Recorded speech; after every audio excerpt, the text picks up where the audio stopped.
Hello, everyone, and welcome to the Only Land Fan Show. My name is Kendall Lejeune, and our guests today are Anne and Mary Danielson. Anne and Mary Danielson, sister investors with contrasting personalities and lifestyles, have crafted a unique and effective approach to land investing.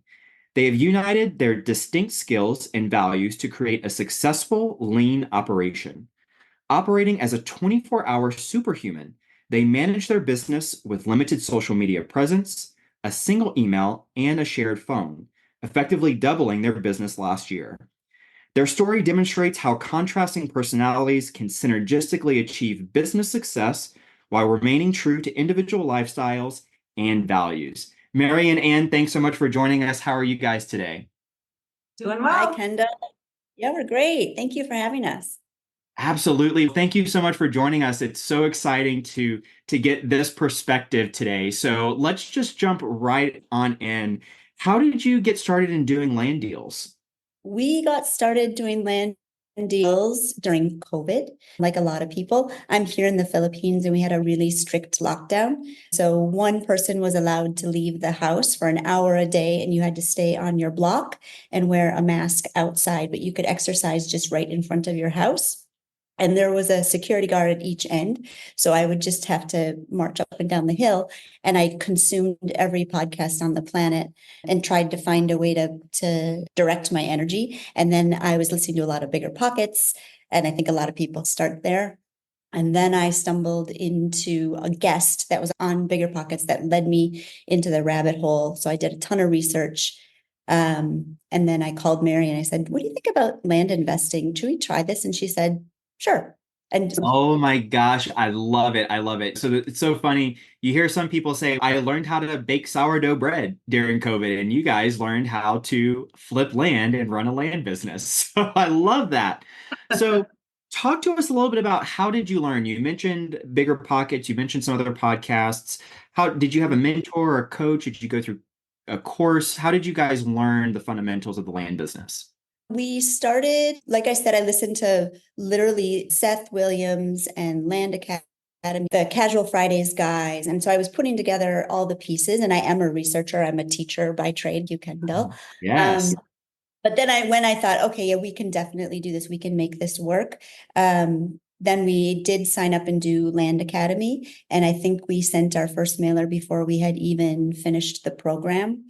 Right away, we knew that we wanted to start not with a big deal. It wasn't a big deal. I think it was $24,000 or something like that. But for us, we knew right away that we were just going to go whole hog from the beginning and use up everything that we had saved to do our marketing and our first deal and then snowball from there. And we actually had to talk that through. And we felt good about it. And then we told our mom, called her and said, "What do you think about us doing this?" And she's used to us fighting and having nothing in common. And so she said, "Yeah, I think that's very interesting that you two are joining forces." And also, she gave us a little bit of money actually from the sale of our own family land for as our seed money. And so we used that to do our first training, our first mailer, and buy our first deal. That is fantastic. And so, what was it about land that drew you to that specific niche? And you decided not to flip houses or to buy rentals. What was it about land that first attracted you? We had an interesting upbringing because we grew up in Wisconsin and we were in Madison, which is suburbia and university and everything that's happening and populated. But our family did have a larger generational property up north, and my dad would make us go up there and work it. So we had to walk the land and we had to help with digging when a new outhouse was needed or build a solar shower. And the whole time he's telling us the stories of the land, we hated it, butchering deer and And yeah. the phrase of when I'm dead and gone, when I'm dead and gone, this land will be yours. Yes, exactly. So, Let it go on this 12 years and make sure you understand what it's worth. The land actually, I didn't realize it at the time, but it was landlocked and it was the logging roads that are how we accessed our cabin and our property. And so the reason that it was very valuable is because it had silica sand underneath. And so he always said to my mom and to us, like, when I'm dead and gone, then make sure you understand who you sell to and what the price is. So I have a feeling that seed was in our brain from childhood. And so then we realized, oh yeah, land is simple, but there are complexities to it that really do affect the value. And so let's learn it so that we can just make that our model and make sure that we are buying right and selling right. That is incredible. So, can you talk to us a little bit about some of the nuts and bolts of that very first deal that you did? Yeah. It was fun because I was visiting Mary actually in the summer. So I'm in Manila, but in the summertime, I'm back in the States, and my family and I make a trip maybe to go visit Mary, who's in Colorado, or to my mom, who's now in Mexico. I saw Yasser's here. Hi, Yasser. He's my mom's neighbor and our angel. But I was on that road trip and I was at Mary's house when we got the first call. And the man, the first seller was from Wisconsin, right, Mary? Yep. He Okay, was. so you take it from there. I've never talked on the phone to anyone. So then this is where Mary has to tell what happened. Yeah, truthfully, he was an interesting character, quite easy to deal with. And I don't know, to sum it up, really, it was a great deal in that we learned a great deal. We learned, what did we make on that deal? Like $4,000. $4,000. But Yeah. we learned all about calling the county and maybe that we bought too high. Our realtor was wonderful. You gals don't go buying any more land without my opinion, which he was a gem, but those are hard to come by. I guess all in all, to sum that deal up, it was just we learned so much about the process because I think it's really scary at first to do all the steps. And I don't know. I don't Yeah, remember so that one as well anymore. I love that. And what were some of the biggest challenges that you faced when you were doing that very first deal? Learning curve is pretty high on everyone's first deal. And Right. can you talk to us a little bit about what were some of the challenges for you, whether it was about process or maybe it was mindset, but what were some of those challenges that stuck out to you when you look back at that first deal?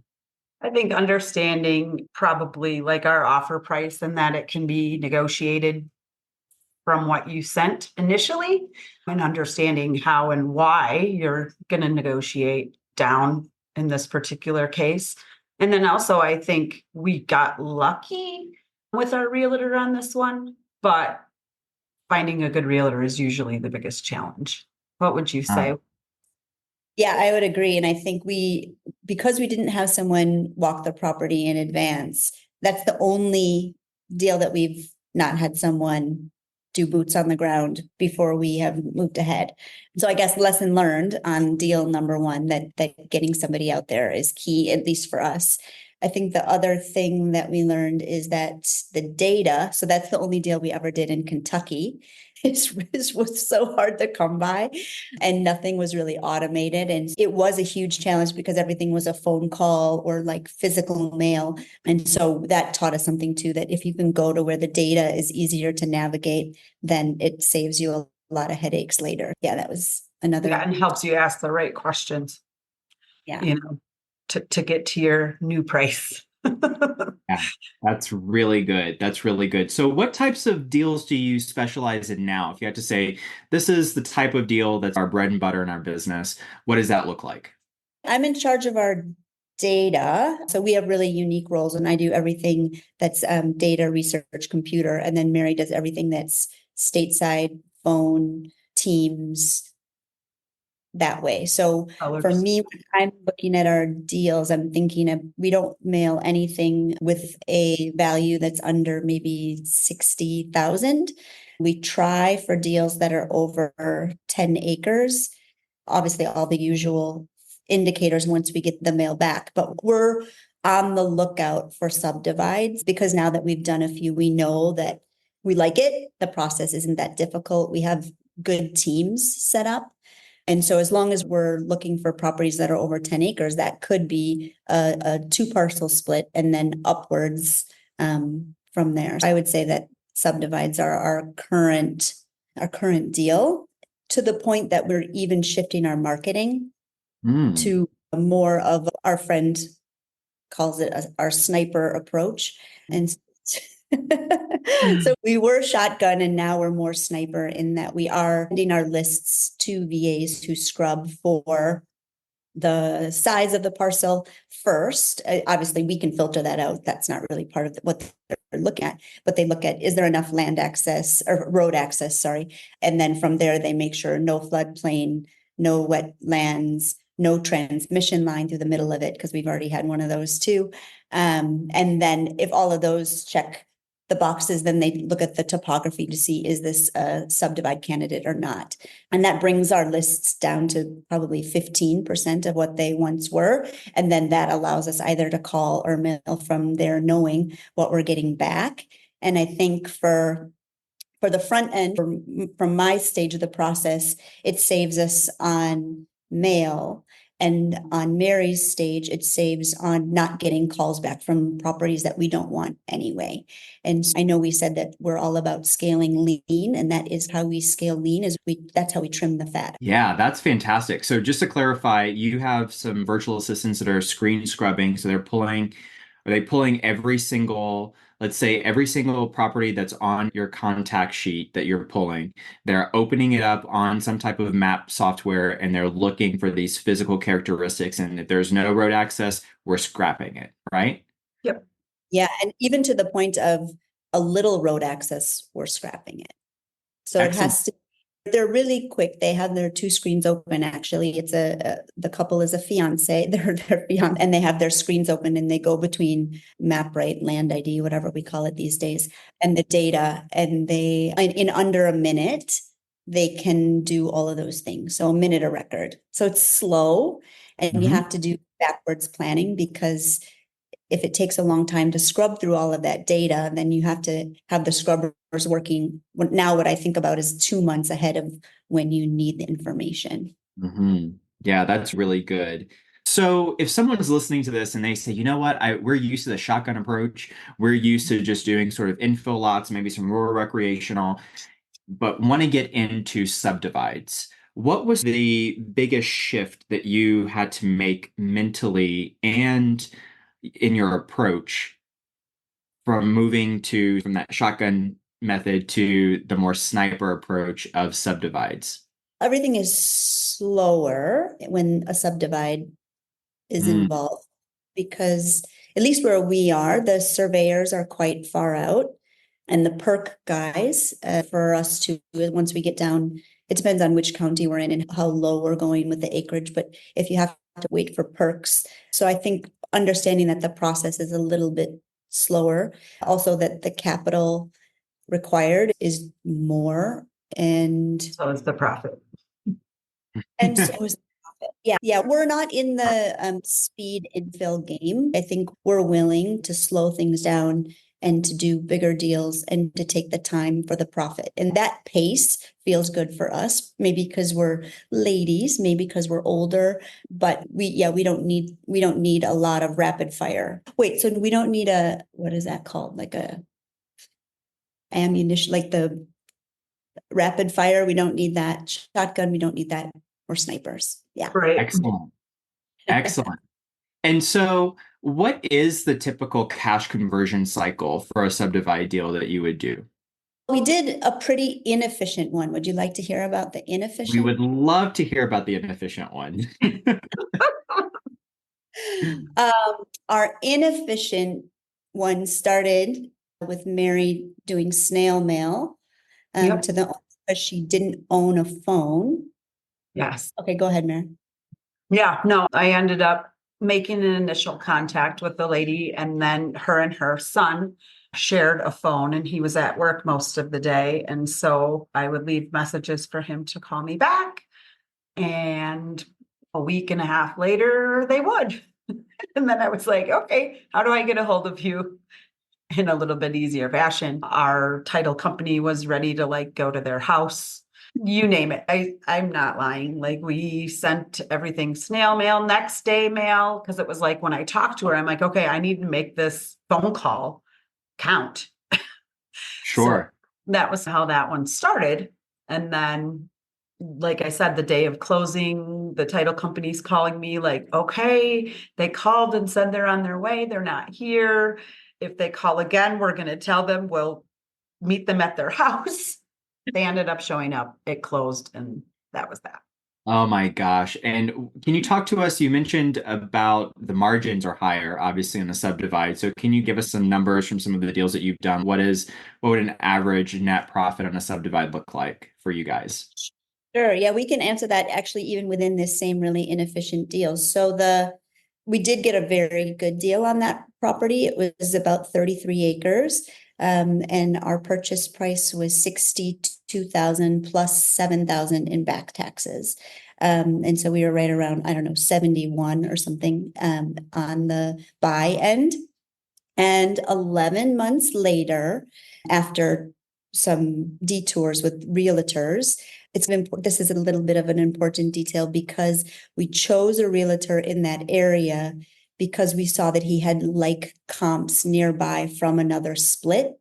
And so that's what drew us to him, thinking, oh, he's the guy, he understands how this goes, and he's just down the road, not realizing that then it was a little bit of a conflict of interest for him. And so he buried our leads, and they were only searchable if someone knew the address and the acreage and they called it a farm. It wouldn't come up unless if you were just searching for 5 acres in this county. And so that was pretty frustrating. He was also a bit of a good old boy that would give us a lot of little ladies. You don't understand how it is here, this kind of thing. And that's the only time we've ever encountered that. We ended up having to wait out his contract. And that was the first part of the inefficiency was the seller, who was worth the juice and the squeeze because we really did help them out and we were patient. And then the second part was waiting out this realtor, and the second realtor who also has a special Facebook group, and then she feeds everything through that. So that was another tricky situation. All told, long story short, long story long, it took us 11 months to sell out, and I think we ended up at 360,000. Is that right? About that, yeah. I mean, About that. Yeah, Yep. mid 300s from a $71,000 purchase. And the only value adds that we had were brush clearing and a survey. brush clearing and a survey. Yeah. So we Wow. could split it. So really it was just to get people on the property and make it visible. Give them Yeah. an in. Wow. Congratulations. That's fantastic. I'm sure it Yeah. didn't feel fantastic in the moment when you're in the 11 months of the back and forth with the realtor round robin game and all this other stuff, but sounds like it was worth the wait. Yes, definitely worth the wait. That's It was. fantastic. So, can you talk to us a little bit about, you mentioned earlier that obviously it takes a little bit more capital to take down some of these larger deals if you're doing, particularly if you're doing subdivide. So, how are you guys doing that? Are you using lenders? Are you using private money? How do you raise capital for these larger deals?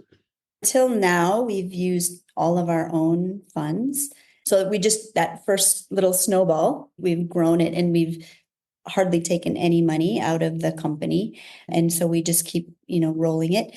The other thing is that I do have a rental home in Madison. So we live in it 10 months, or no, sorry, that's not true. We rent it 10 months and live in it 2 months in the summer.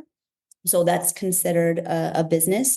And so I did take out a B-lock because now that property is fully paid off. We haven't touched it yet, but it's ready. And if this deal finally goes through, we'll be burning that up shortly. Otherwise, have we borrowed money? Oh, I did file with Rural First. I haven't gotten all the way through the process yet, but if it works, I think we will try a bank loan as well. And Mary, has there been any other way that we've gotten funds? We were going to partner. And I think it ended up not going through, but Yeah. we tried to partner, or we will partner if needed. Yeah, you're right. We were going to JV on a big subdivide that was quite expensive, but the land ended up not perking, so the deal fell through. Yeah, you're right. That was going to be a JV, but we haven't done one yet. We funded other people's deals. Actually, Yep. we're funding a subdivide right now that isn't too far from the one that we just spoke about. Yeah. And because of you, Kendall and Alicia, and your master class, that actually really helped us solidify a new approach that we tried it twice this week, actually, in terms of partnering with owners. We originally heard about it as an innovation through the Hive Mind guys. And then when you and Alicia broke it down just in the last few weeks on my workouts, I always listen to your podcast and then I send myself voice texts and go home and look it up. Love And it. And then she sends it to me. and then I send it to her. I have homework. You're like, oh, great, another. Here we go. No, I've got I love it. I love it. It's another easier for her to assignment. tell me what's good to listen to. I'm like, I'm a really big nerd and I plow through a lot of information and then I try to filter it in a way of what's applicable to Mary and what will she like and then what will help us. And then we go from there. But anyway, when you guys did do that, I immediately came home and I could see how it played out on the document for our offer and how that would stay in a promissory note. And then we would invest in all of the value add out of our capital. And then we could offer the owner either here's your cash price or the post split profit share. And so actually Mary's going to talk to Alicia this week yeah, to see so if hopefully close my deal this week too. Yeah. Yeah, Yeah, I make sure that we're love approaching it correctly because I'm a little nervous. It's our first go at it, but Yeah. Oh, I that's so surprised. exciting. Yeah, it's exciting, like nerve-wracking because I'm like, I don't know, Ann, this is really complicated. And then she's okay, she breaks it down for me. I I'm like, love oh, it. okay, I can do that. It depends on the seller, I think. They're What how their motivations are, and yeah, definitely for right. sure. That's amazing. I love hearing that. Alicia Jarrett is, I am such a huge fan. I'm a huge fan of Alicia Jarrett. She's amazing. So I'm glad that you guys got some value out of that for sure. She's just a wealth of knowledge. Yes, she's amazing. And so are you. Thanks. Yeah. I Great. just No, for real. It's great. I just am so thankful that I get to meet amazing people like you and hear what you're doing in your land business, and we get to geek out about business for a little bit. So, super excited for you guys to do that. And here, I can't wait to hear how that shakes out because that sounds like it could open up a whole other avenue for you in terms of how you work with sellers. So, Yep. Yeah. that's fantastic. I think that the thing too that is awesome about that is after you've done enough deals, you can synthesize like, where is this person coming from? What is the land? Where are they? And in this case, the two sellers that we're looking at trying this with this week, one of them is actually a land investor who's moved to another area. And so he's got a lot of projects in another place. So we feel like he might be open to this proposal because he'll understand it quickly, but he also is done with this region. And then the other person is somebody who's inherited the land. He's mid-30s or something. Yeah, he's quite young. So I Yeah, think he's, oh, sure, when I mentioned it to him. Yeah. I'm like, okay, I can make sure I nail this one. He's And he's easy. in another state, right? Yeah. Yep. He's Yeah. in Ah. Kentucky. Yep. So let me ask, how do you explain that structure to a seller in a way that they can understand? Can you talk to us a little bit about that? I'm going to meet with Alicia tomorrow. Got it. Got it. We did write it all out as to what we've learned so far. And when I spoke with him, I told him straight up, we're new to this and I want to make sure that I have everything, all my ducks in a row to explain it to you properly and send to you the information that you need and so that I can answer your questions. So please allow me a week. And he's great. Can't wait to hear. I love that. Yeah, Yeah. transparency And that's will always at go. this point, that's where we're at. Yeah, You know? that's fantastic. And so if someone's listening to this and they're like, that sounds really interesting, I've never even heard of any kind of structure like that.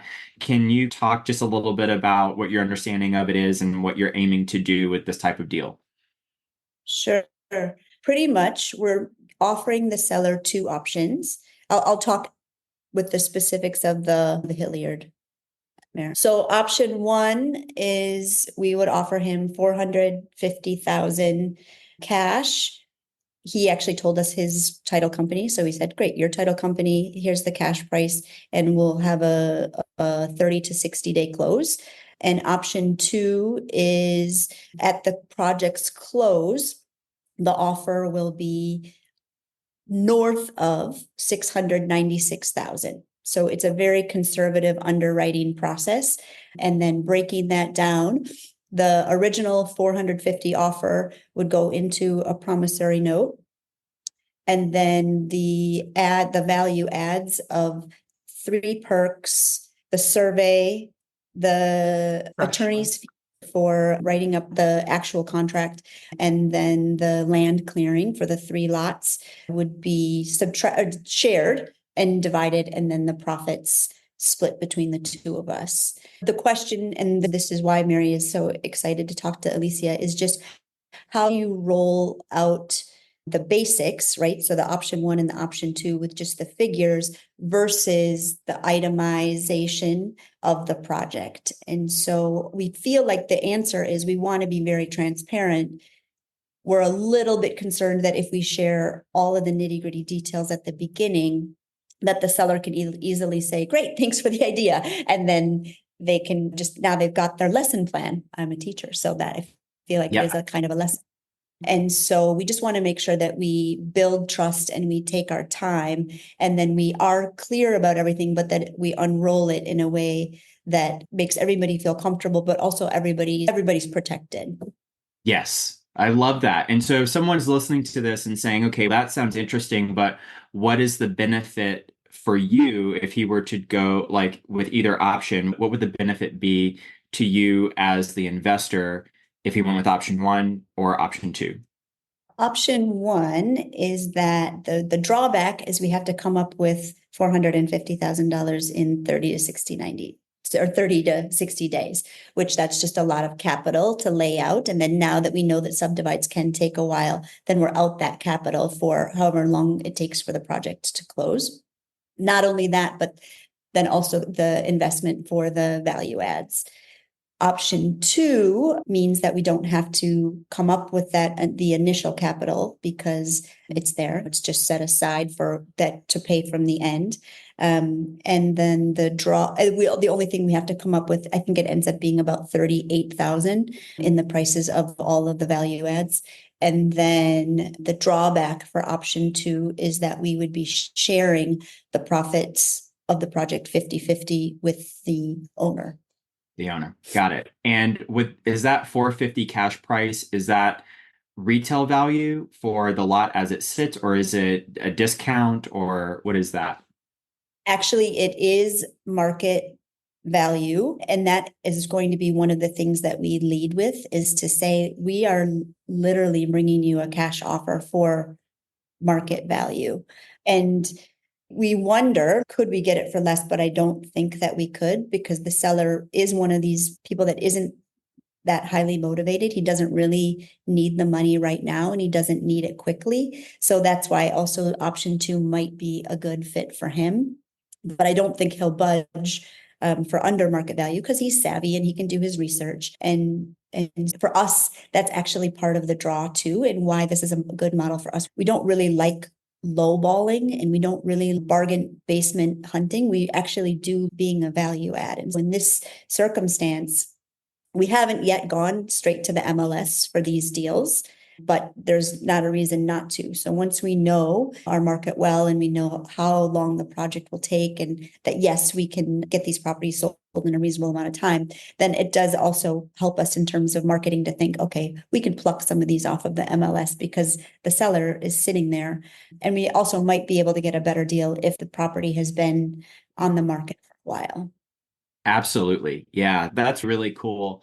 And you mentioned something about how this particular seller is not very motivated. I think that if anyone's been in the land business for any significant amount of time, we can pretty much tell you that oftentimes you're going to come across people that are not quote unquote motivated to sell their land. And so that was one of the biggest shifts for me, because I was coming from a house wholesaling background where these people were like, in dire straits. They had lots of pain. It was like, we need motivation. You could smell it a mile away.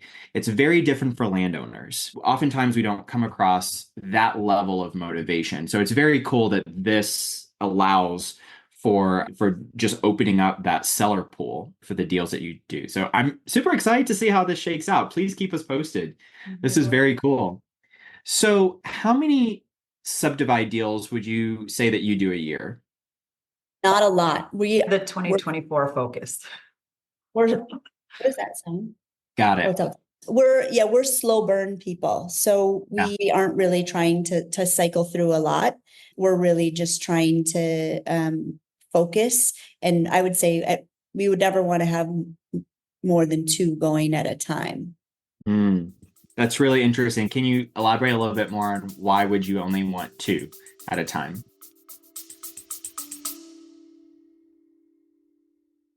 Hey, land fans! Looking for your tribe of serious land investors? Join thousands of your fellow land lovers in the Only Land Fans Facebook group. We're talking real deals, expert strategies, and game changing connections you won't find anywhere else. This isn't just another real estate group, this is the community where land investors come to level up. Join us at onlylandfansgroup.com and join the conversation today. That's onlylandfansgroup.com. See you there. I work full time.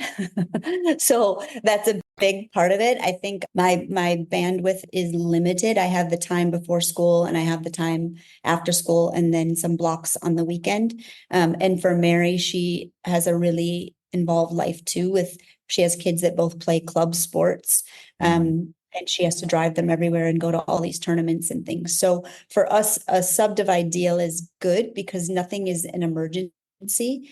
And as long as we have two projects going on, I think we can give it the time and the energy that it needs and not be flustered and not forget to cross a T or dot an I and still enjoy our life because we are try to be balanced people who travel and enjoy our families. And yeah, that's what Yeah, And that's we would very, probably have some smaller deals in the background or Yeah. just regular flip.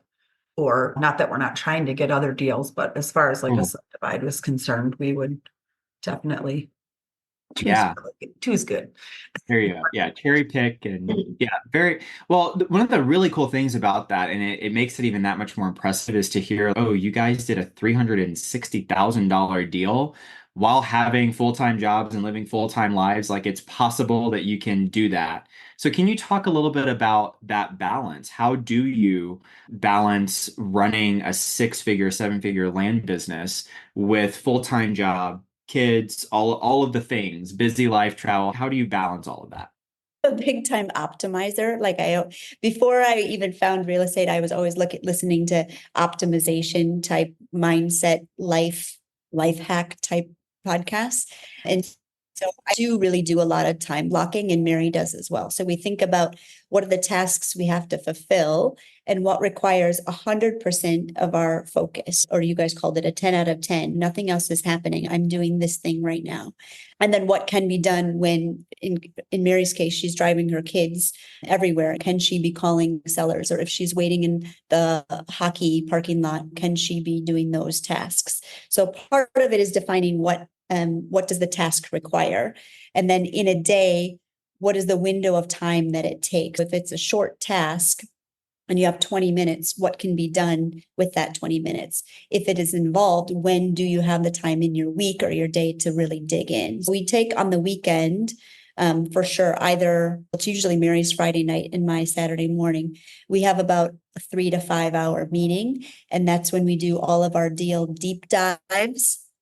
And then lately, we've been doing all of our accounting and bookkeeping work as well. And so one of our team meetings on the weekend is about that big deep dive. And then the other one is where I am a 10 out of 10, nobody's in here. And I'm really like looking ahead, forecasting, where are we going? What's our market? What's the cycle of our marketing channel? And then that I usually do on Sundays. Along with this, there are some like little life hacks that help on just like a personal front. I don't know if you want to hear about those or not, but Absolutely. Let's do it. so back to my optimization days, it's like you have only so many decisions that you can make in a day. And so one of our things that our family has is 7 weeks of no repeats of food, and it's on the fridge. And Mondays are something that happens inside of a bowl, a Mexican bowl, an Indian bowl, a Greek bowl. It's not really that complicated if you just think Monday is bowl, right? And then Tuesday is something rice and a grilled meat. So it's like these genres. but it Yeah. helps so much because for grocery shopping, you only buy what's in the week ahead and you never eat the same thing twice. And you don't have to say, what's for dinner tonight? What's for dinner tonight? Do I have to go to the store? Which I, that is annoying, I think. Like little things like that help. I think also listening to those podcasts when I'm working out, it's not really multitasking. It's just that I feel like I'm really able to focus. It makes the time go faster working out. And then I actually have a takeaway. I don't feel like I was just, I don't know. I feel like I am optimizing my time. If you're enjoying this episode of the Only Land Fans podcast, please let us know by subscribing and leaving a review. Now let's get back to the action. Yeah, I love that. And yes, decision fatigue is a real thing. That's why there's some people. Steve Jobs wore the same black shirt every day. That's one less decision he had to make. So that is a very cool balancing hack. So let's dive deeper into the nuts and bolts of your actual business. So how do you pick a market when you're looking to say, okay, let's start marketing here? How do you go about selecting and targeting a market? We stick to one state and we haven't branched out. We are feeling like we might have to, but we just don't want to.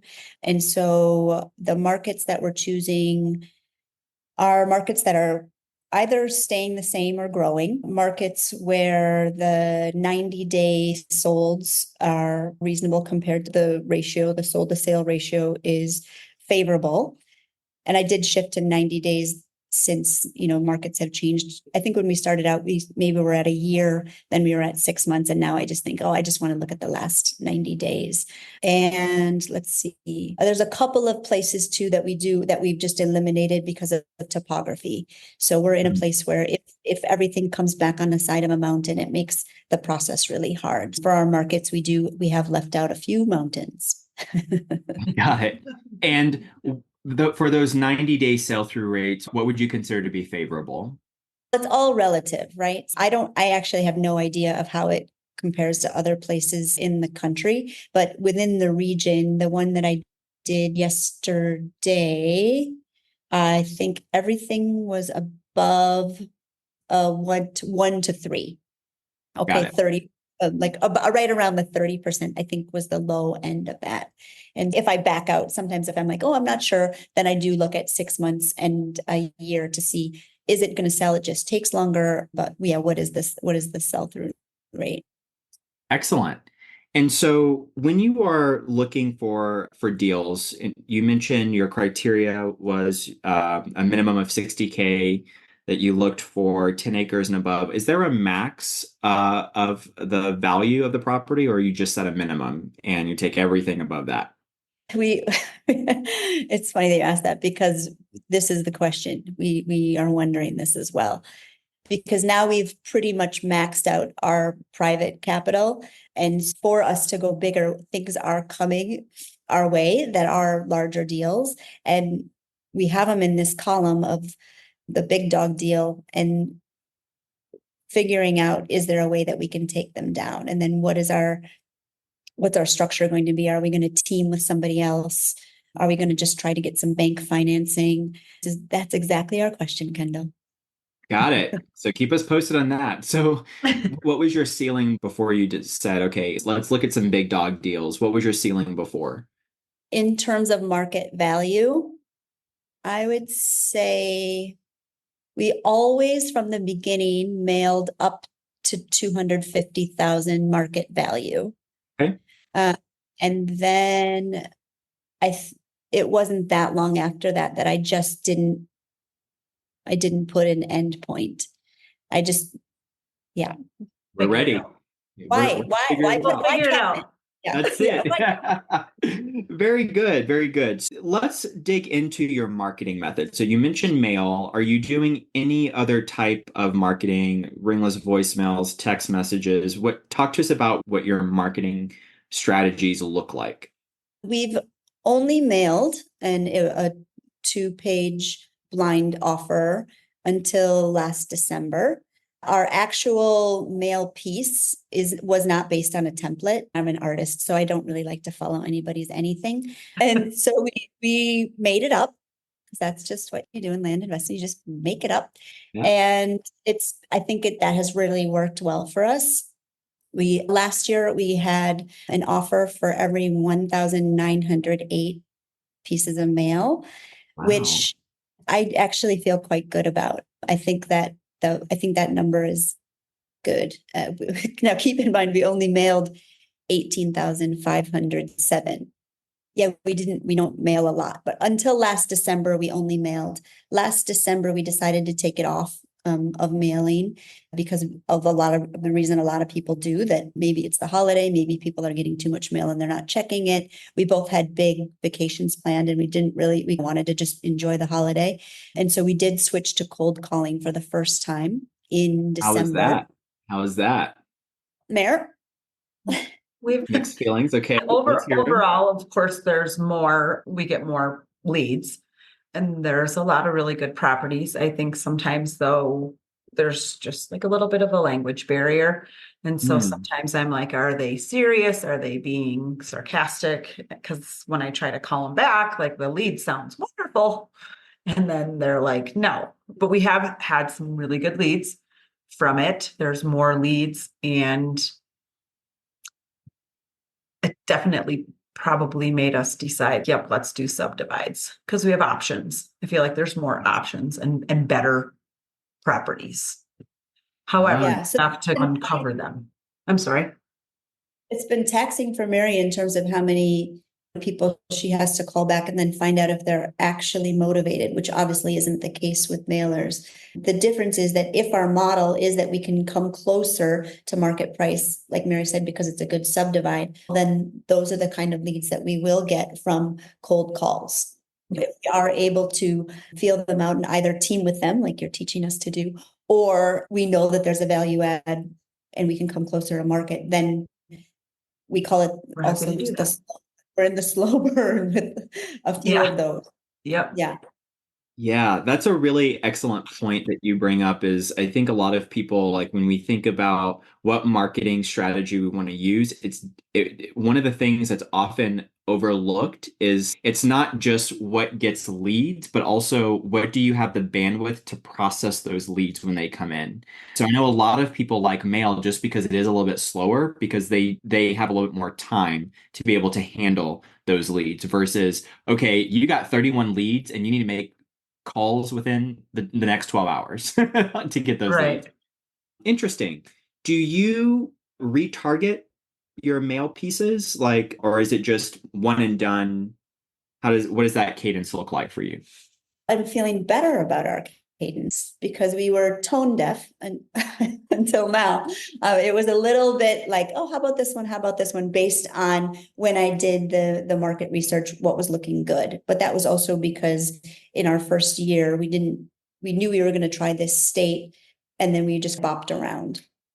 And then a major shift happened with cold calling because it is so many, you need so many records, right? It's just like a really quick burn rate. And so in that way, I thought, wait, there has to be a funnel that we work through for this to make sense. And so now I do have a clear calendar of what's where and cycling back. So last year I did mail once at the beginning of the year, once at the end of the year. And then before remailing, I just checked that the market was still where we want to be. And I treated it like a NCAA bracket. Okay. And so the county would move ahead, but actually there might be a Cinderella story and a new county has shown up. And so now I might add them and somebody else they might get their butt kicked and now they're not in the tournament anymore.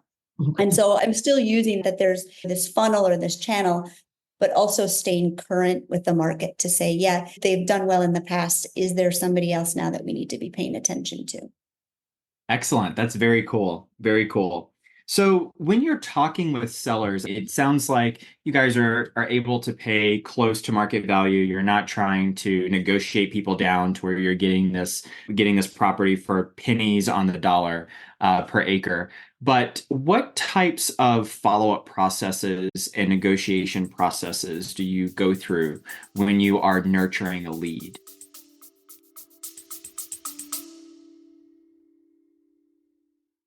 Listen up, land fans. This is huge. We're bringing you the one and only Pace Morby, star of A&E's triple-digit flip and the mastermind behind $450 million in real estate deals. He's coming to our virtual meetup on Thursday, December 5th to share how he's applying his creative financing genius to land deals. Head to olfmeetup.com to save your spot today. That's olfmeetup.com. This is the kind of opportunity that changes everything.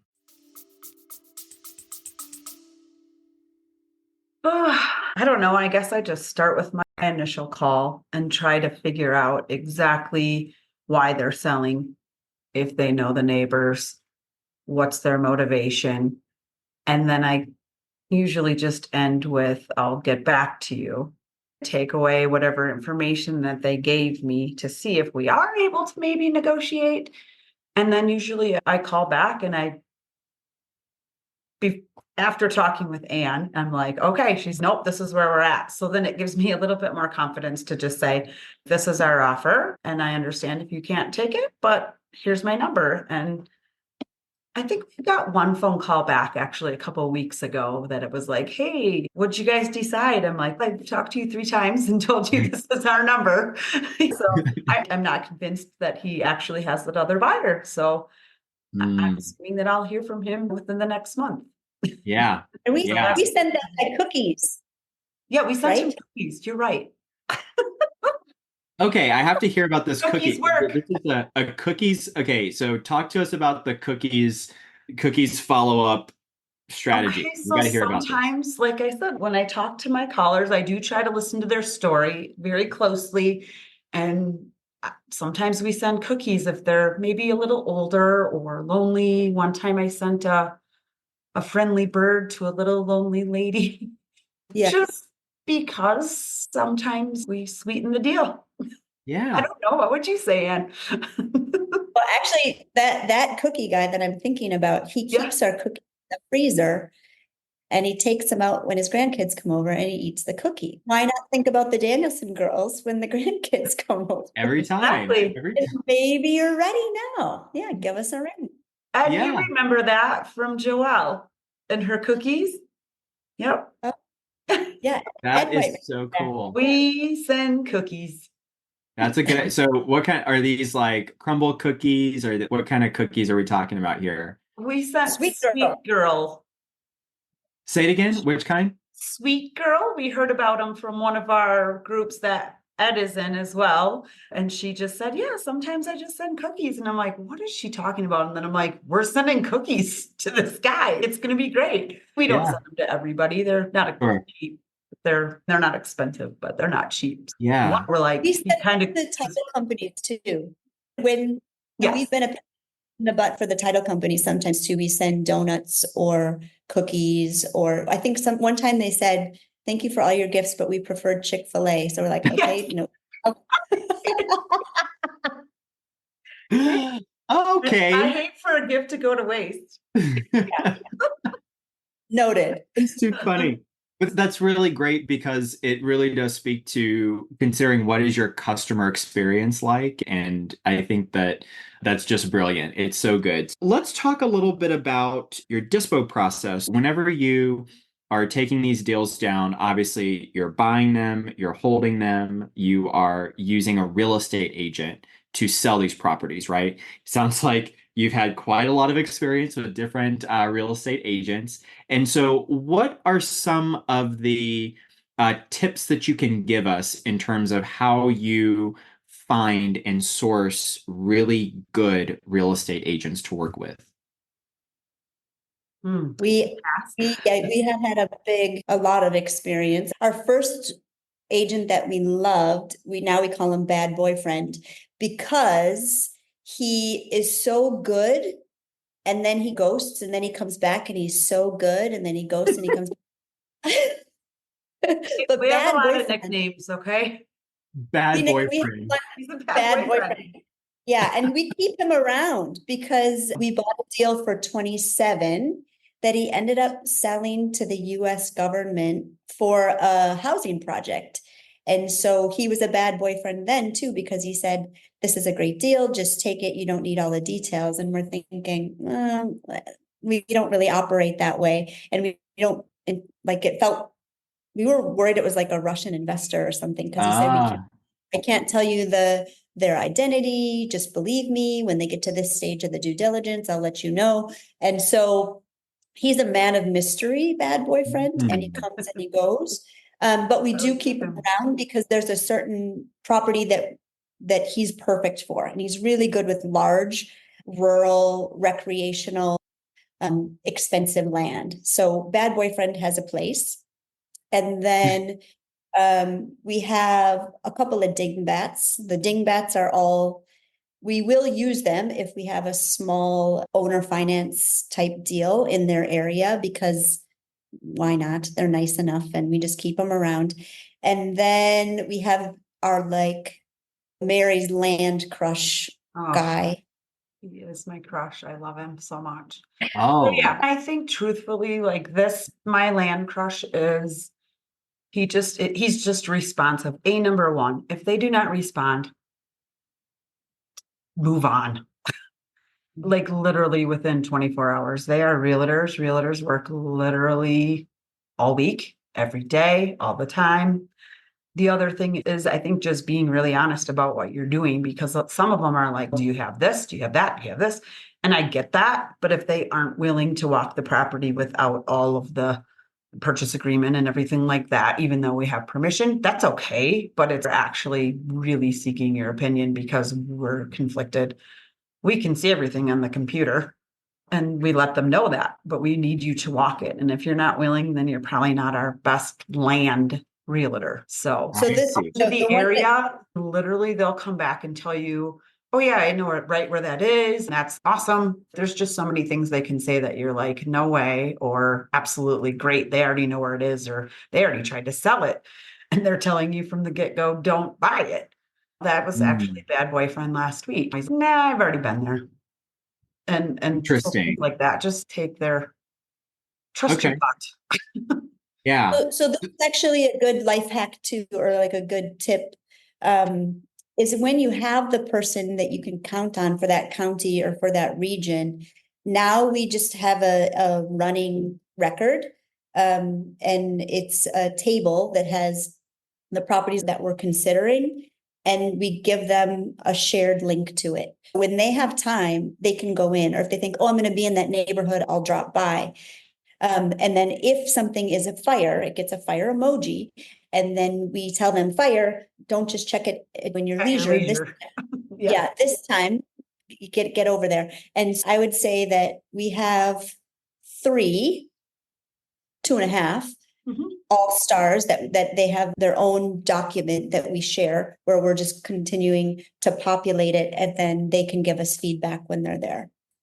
Excellent. So you're actually using agents that you will potentially be listing with if you were to get this deal under contract. You're using those people as boots on the ground sometimes in the due diligence process before you even lock up these deals. Yes, absolutely. And then when they're in our like golden land crush domain, we will also throw them all the leads that we don't want because they're too overpriced or it's not in our buy box or whatever. So we've also brought them deals. And so it's a super solid, mutually beneficial relationship. Yeah, I love that. I love that. Sounds like so much synergy. And gosh, especially in the remote type of business that this is, it's incredible to have people in that market. So that's really awesome. Talk to us about, what do you consider to be the most important needle moving activities in the land business? I think we each have one. calls, contacts, making contact. Yeah, Mary's is contacts and mine is leads. Excellent. If you're not getting leads, if you're not making calls, not happening. Yep. Right? Really good. Really good. And so what do you consider to be the biggest challenge in the land business? I think most people would probably give the same answer, that it's not steady. It's, you can say run it like a business and all of those things, and you can project a lot of fake projections. But really, we can't control how balanced the business is in a lot of ways. And so we're always figuring out how to manage capital and plan ahead when we can. Yeah, I think it's just balancing the balance. Yeah, we just can't Mm, control it. A yeah. wave. There are variables that are definitely not within our control, even when we do all the right things, which I think can be what's super frustrating about land sometimes is that real estate in general, you can do all of the right things, and for whatever reason, you just have a month where you get no deals, right? So that definitely get that. So what do you think, in your opinion, is something that no one or very few people in our industry are talking about that we should be talking about in the land industry right now? I know you had said earlier, and the surveys, or maybe that's just for us. Yeah, you're right. Actually, we were talking about, because we always are struggling with the how far the surveyors are out. Is anybody moving towards desktop surveys? And is there another way to They're what is secret. it? What do they call it? They call it, is it a desktop survey or is it a GIS survey or a, I don't know. But this is something that I want to find out about. Is there a way to do that? And will the counties recognize these surveys? Because I think that would be really helpful. The other thing that we were talking about, and not a lot of people are talking about it, is when land is landlocked. And so all of us are tossing these away. And so not enough people are talking about easements by necessity. And is there a systemized way to do that? Because that could easily become somebody's niche or niche. And then the other thing we were talking about that nobody is talking about is land that doesn't perk. And so because we had that giant, beautiful deal that would have been massively profitable, but isn't because of the soil, we wondered, should we make this our deal? Should we become the people who figure out the alternative septic? And then now we just take these two counties that are so problematic and we solve that problem. But we don't really want to be the septic sisters or the shit sisters or so. But we decided to do subdivides. Just kidding. Yeah. Got to keep Just the alliteration, got to keep the branding going. The Right, subdivide system. It's right, got to be something with an S. We right. need something with an S. That's not the S. That's not the S that we want. I think all of those things, just keeping, I think the land investing group as a whole, we're quite old and archaic in our ways. And so we are learning a lot from the house wholesalers that are coming over and the bruh, all the little frat boy groups that are out there talking about their ways of doing infills and all of that. But I think we do have to stay a little bit current and just always be looking to say, okay, so where is a problem? And then am I the person to solve that? Mm. So speaking of problems, what are deal killers for you? You mentioned landlocked, but maybe not. So what are some of the deal killers for you whenever you're looking to analyze deals? But yeah, landlocked, we don't have the capacity for them. We put them in the landlocked column if anybody's And interested. sometimes we do neighbors. We've done neighbors. And we've Yeah, been successful with some neighbors. you're right. Mm. We have, you're right. I would say for Anne, a deal killer is the mountainside. Mm. And I live in Colorado, and I'm like, every time I drive somewhere, I'm like, but wait, what if that's the topography of the mountainside that we're throwing away in my head? So I'm trying to solve that mountainside issue because I think there are wonderful places to build. However, it's expensive.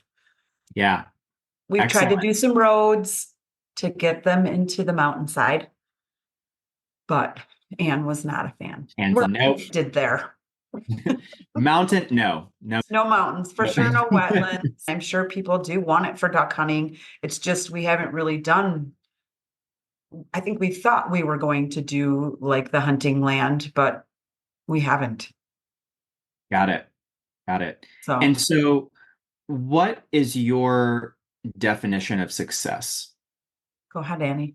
I think it's when you just get the life you want to live and the freedom in your day and the enough money that you can make the choices you want to make.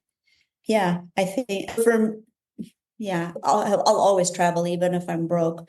But I think for me, success is being able to travel, be present for my family, and do what I like, and quite honestly, not work for somebody else. I think that's the part that I'm not successful yet because I still have a day job.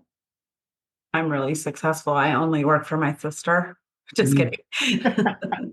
But I agree. I agree. Like for me, not working for somebody else, freedom with my family, especially as we do approach, we love the sports world. It's expensive. So I don't need a lot of money, but I need enough money to do what we want to do. So Yeah. success to me, freedom. Beautiful. Freedom. Beautiful. Freedom. And what would you consider to be your superpower? I think we call ourselves a superhuman, and it's awesome because I work all day and Mary's sleeping, and then she works all day and I'm sleeping. So I think that is unique to our model, is that we just operate as one human who's carrying the torch through the day and the night. But it might be because we're women. I'm not sure if it is or not, but we don't really care what anyone else is doing. And we don't really care where we fit in, or yeah, if we're moving with the tribe, we just do what feels right for us. If we grew up and we were the girls in the gun club, and now we're the girls subdividing land, and we just make it up. We find a way that works for us. We don't give a shit about anybody else. Fair? Yep. There we Yep. go. That's a good superpower. That's a really good superpower. We So don't care. Just kidding. We We don't care. we don't care. That's our superpower. Couldn't care relax, less. enjoy it. We do enjoy it. Yeah, we Yeah. do That enjoy it. might be a superpower just because we really do like it and we like can't wait to talk about the deals or that are coming in. And so that's exciting. It's exciting. Yeah. Yeah. And so, are there any authors or thought leaders or influencers, business owners that you really like to listen to, consume their content, read? Who inspire? Like, who do you like to look at? Well, I like to listen to Alex Hormozy. Yeah. And especially because we're like just a get out there and do it type of, that's our mentality as well. And I just think that his perspective on self-love is holding yourself to the higher expectation than anybody else. I think that I really like the personal accountability of the way that he speaks to everyone, and just his straightforwardness about it. And I would like to bring up a novel, because Yes. the first time I read it was more than 25 years ago, and I still think about it before I go into any important conversation.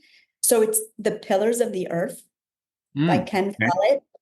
So it's a very long book. It's over 900 pages. It's such a good read, but I still think about it when I'm playing chess or I'm talking to anybody. It's not the next decision you make, it's 3 moves out that matter.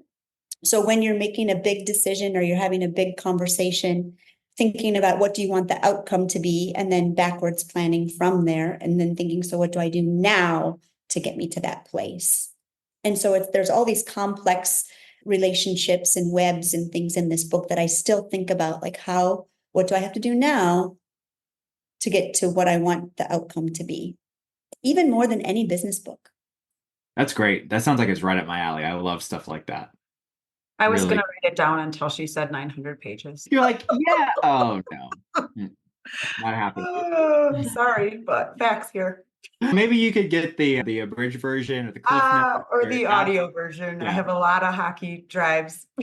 There you go. There you go. Google's Chat GPT. Tell me about the Right. pillars of the earth. Love it. I love it. And so what's been the biggest surprise so far that you've had in your land journey? That we're really doing it. I was gonna say that I mean, do it. Yeah. Yeah, that's remarkable. Do you still have to pinch yourself when you hear, yes, we did a deal for 200 or $360,000? yes. That's remarkable. That's incredible. Mary gets really mad because I always say, what are we doing in our fake business today? Yeah.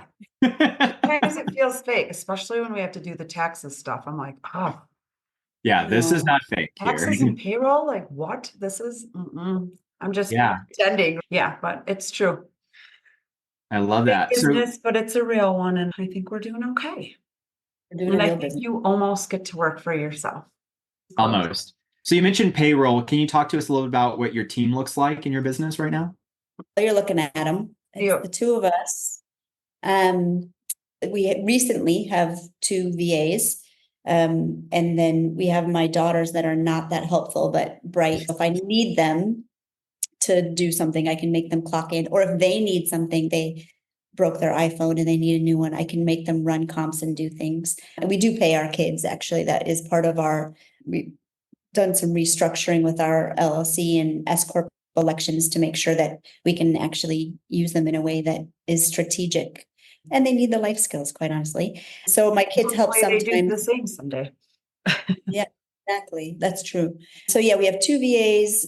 My kids sometimes we have a CPA and a bookkeeper. We rely heavily on our dispositions teams that are the brokers that we have these relationships with. But have we hired anyone else, Mary? Not yet. You're looking Kind of at stuffy on the hiring. Yeah. Hey, that's okay. Department. Keep it lean. Like I'm a you just, little, yeah, like we are lean for sure. And not that I don't trust anybody, but like I said, even with the land caller, I'm like, but I think they're missing some sarcasm here and it bothers me. So someday I'll relinquish and we'll probably have to maybe let some people at least go through well, our leads for us. yeah. And if you don't, still great. It's always so fascinating to see different structures and how people do it. There's no one right way or wrong way to do it. So I just love that you're able to create a business that like supports the life and supports your vision that you have for success. And that's so cool. So what is it that inspires you or makes you feel like your best self? For me, I was a little lost when we began doing this. So I love that. I just Mm, have a purpose every day. And to be honest, it brought Ann and I closer together. And I think for me, it just having a purpose and being proud of myself and showing my children that there's more to mom than mom. that's So, cool. yeah. And I think for me, the moments that I stop and think about it are when we're taking family vacations. We travel a lot. And like when we're in New Zealand and we're hiking and I see my kids and we're healthy and we're all together and like the life we built, that it's purposeful. I think that's when I feel like my best self. Yes, enjoy this because you worked freaking hard to get here. Ah, that's so good. So good. I want to thank you so much. You guys have just given us so much value and knowledge and experience today. And so, what is it that you're looking for? How can we give back to you? What types of connections or resources you're looking for that we could help with? Until now, we've really kept to ourselves. I think we haven't branched out. We haven't gone to conferences. We haven't been very active on social media. We just had our teeny little core group. I think though that what we would hope is that we can maybe meet some new people and make some new connections because we are ready to grow and to team up and to do some bigger deals. And we just have to come out of our shell a little bit and yeah, get outside of our little twosie operation here. Love it. Yeah. Excellent. And one last question for me. So, if you could go back and tell yourself one to two pieces of advice when you were first getting started in your land industry, in the land industry, what would those pieces of advice be? Take the shot. Just just just take it. Just go for it. Don't think about it. Take the shot. Yeah, like Mm, I maybe would have quit my job sooner and like just dove in, take the risk. I don't know. I'm trying to think of what we could have done differently, but I think we just learned because we did it wrong or whatever. So I guess I don't know. I don't have a great answer for that. Learning. Yeah. Do it and keep learning. Yeah. Ask so good. questions, actually ask questions and use people. This community is so fun and so awesome and so helpful. And literally, like we said, we're funding a deal that just came from answering a simple question. And ask the question. You might have a funder right there, Wow. or you might, I don't know, have a realtor, a good one. Yeah. You So could ask have questions and use the communities. We probably didn't do that enough in the beginning because we were like, oh, they're going to think we're dumb. So that might be my piece. Yeah, that's great. No, that's one of the things I love so much about the land industry is that there are so many incredible people that are just willing to give and just so generous and just really gracious people in the land industry. And I would echo that. If I could do something over again, it would be learn more people faster. like Right. figure out who they are and just plug in. So thank you so much, Danielson Sisters. You've been amazing. Anne and Mary, you really have just been so cool. And it's just amazing to see what you've done and how you've built out your businesses and to see what you're doing. So thank you so much. Thank you to everyone who's joined us. And we will catch you in the next one. Until then, be safe, take care, and see you next time. Bye-bye. All right. Thank you.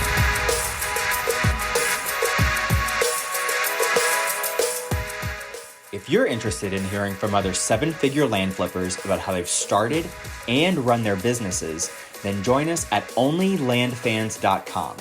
Looking forward to seeing you there.